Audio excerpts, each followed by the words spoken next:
begins to mourn.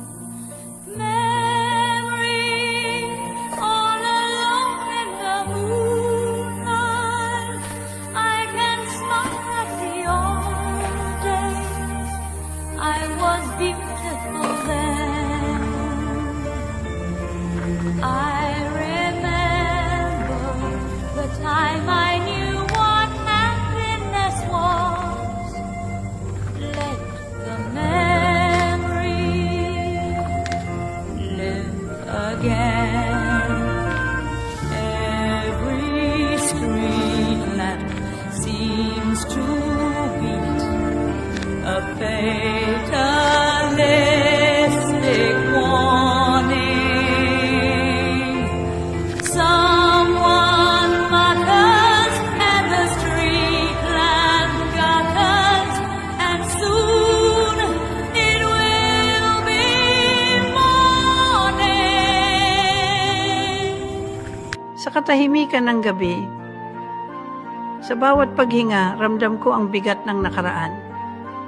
Parang bawat alaala ay sugat na muling bumubukas, bawat tanong ay walang kasagutan. Bakit kailangang mawala ang lahat ng minahal? Bakit ang mga sandaling puno ng halakhak ay napalitan ng luha at pangungulila? Ngunit mas matindi pa ang kirot ng iniwanan.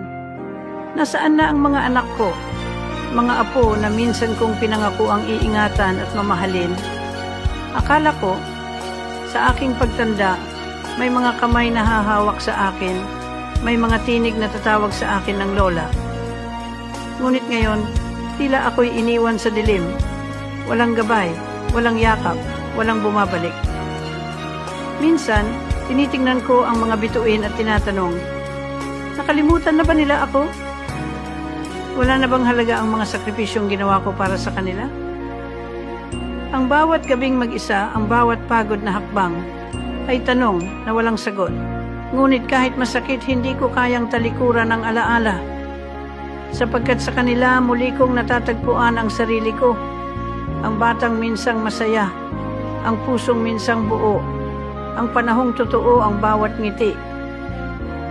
At ngayon habang lumilipas ang gabi, may bulong ang hangin, may liwanag ang buwan na nagsasabing huwag akong susuko. Nasa likod ng lahat ng pagkawala, may bagong simula.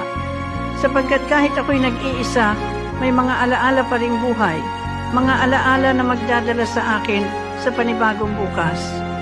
At sa huli, I remember the time I knew what happiness was. Let the memory live again. Smoky days, the stale, cold smell of morning.